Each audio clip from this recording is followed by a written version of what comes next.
Yes, it is. Okay, great. Well done. So thank you. So first of all, thank you, David, for going first.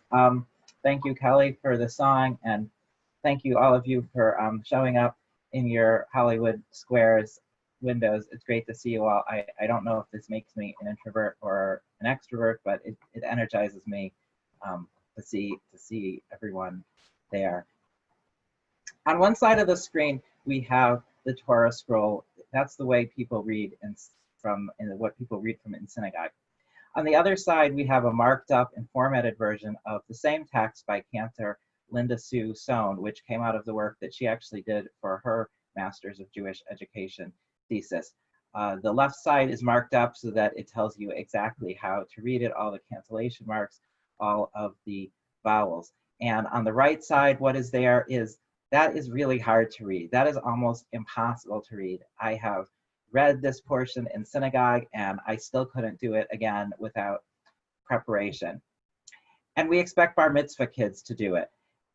Why do we do this? That sounds kind of crazy. Is there anything about this process that makes sense other than, as Tevye would say in Fiddler on the Roof, tradition? Especially now when so many traditions are falling by the wayside in these times. Now, let me be clear, we're in the business of tradition. That's what we're doing in religion. But we're not, I don't believe we're doing tradition just for tradition's sake. It's not like students should suffer through bar mitzvah prep because their parents and their grandparents did. That's not the type of Jewish education that I believe in. But given that Torah reading is something that is meaningful for a lot of people, then are we teaching it the best way that we can? So this led me to my research question, which is, how are strategies used to train Torah readers in American synagogues consistent with what we know about the learning scientifically from the perspective of cognitive psychology? During my master's in Jewish education, I learned something about the recent cognitive psychology research on how brains learn, primarily from my course with Dr. Efrat First in human development. And the short answer to these questions are, in some ways, yes, they are consistent, but not on purpose. And not only can we do better, but we can make it more meaningful and give our students more useful skills in the process. I conducted a survey of educators working in the field, cantors and bar mitzvah tutors and other educators. I got 33 responses. Most of the people who responded were musicians of some sort or another. Most of them did not have an education degree, either a general or a Jewish education degree. Why is this interesting? Even teachers working in the field in general education aren't always up on the latest academic research. And so even more so, people without academic training in education who are working in the Jewish education field may not be up to date on the latest research on how brains learn this and we have a fairly difficult task for brains to learn here. But this is also one of the hardest obstacles. So let me name a problem that we have in the field. I do it my way because it's better. Why don't you do it my way? This was a quote I heard from a cantor who has published a number of resources on on training bar mitzvah students or in Torah trope. And everyone has their system that works, or many people have their system that works. It may be that works for them, and that's what we need. As someone who's new to the field, at least new on the professional education side of the field, just knowing that some system worked for someone with no evidence is not necessarily something I can use in order to decide how I'm going to teach.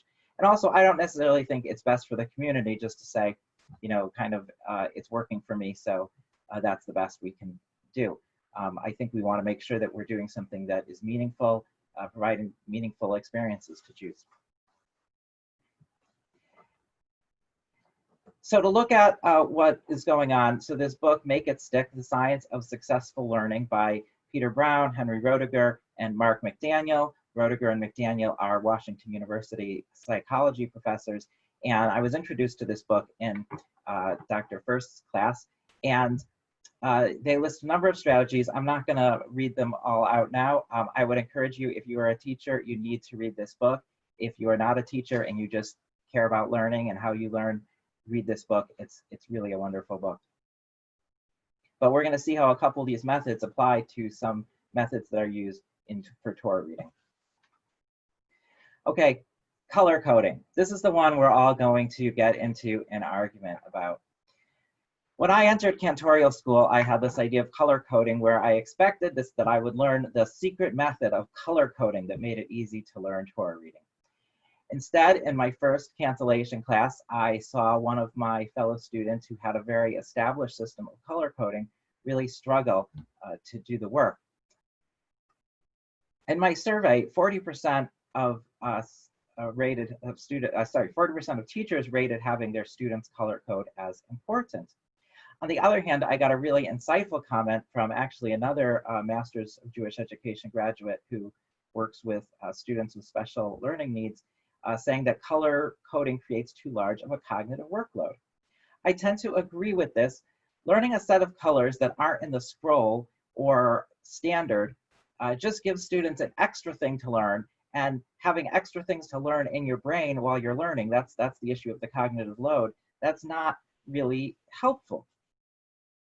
The good news, though, is that while 40% said that having students color code was important, 53% of respondents said that having a pre-color coded version of the Torah was not important. So teachers intuitively get it. Having students being able to recognize the trope phrases and actually do something with it, that is where the learning happens. Color coding, people like playing with highlighters. So color coding is a fun and convenient way to do this. But the actual educational process that's going on is something that is called elaboration, the process of giving new material meaning by expressing it in your own words and connecting it with what you already know. So the thinking about what you know, the mental processing of what you know, whether you're using highlighters or not, that is really where the learning happens, and that is the important message that's going on. Another thing I want to talk about is what I am coming to call scroll simulation. 44% of respondents to the survey said that looking at photos of the actual Torah scroll was important, but there's still room to do more. 68% of teachers, so most of them said that within a year of learning, almost everyone did bar mitzvah tutoring for about a year, they only expected students to be able to read without vowels in the last 2 months. I didn't get into a lot of details in this because it wasn't my initial research focus, but I think there's room to do more of that because a number of the cognitive strategies that we learn about from science come into play when we're looking at the what we call the unpointed text without the vowels and the marks. This includes retrieval practice, which is the most important thing, which is just trying to remember what you know after you've learned it once, or have some knowledge of it. Testing, simulation, the generation effect, that's where you're using your brain to try to fill in what is missing, and desirable difficulty. Again, you can look up all these things in the book or talk to me afterwards. But what this means is that you are looking in the scroll, even when you don't feel ready to look in the scroll, even when you are getting it wrong, it helps you learn. As long as you're getting it wrong and getting corrective feedback, it helps you learn. And maybe it's not fun because you're getting it wrong and getting corrected, but it's still that actually, the science says that helps you learn. That's what we mean when we have an evidence-based method. We're not just going by our intuition or how something feels, we're going by scientific evidence in terms of what actually helps people learning. So I would suggest, and maybe this is even an idea for someone to research next year, try spending more time with the stam text, even when you don't feel ready for it. That's the calligraphy text or something that looks like it, and that could help with Torah, with helping people learn Torah reading more efficiently. So in conclusion, I think there's some good news here. I'm encouraged. First of all, the science says that the best way to learn are ways that create meaning. We are all about creating meaning. We're all about creating a meaningful Jewish experience. And so while we might be tempted to separate this technical performance skill of reading Torah that you don't understand from something, from the meaningful parts of learning about being Jewish, it's actually meaning and learning skills go together. So that's great news from the science. We're also teaching foundational skills. okay, so our students won't be able to read biblical Hebrew fluently, but we are teaching them a foundational skill in engaging with Torah study.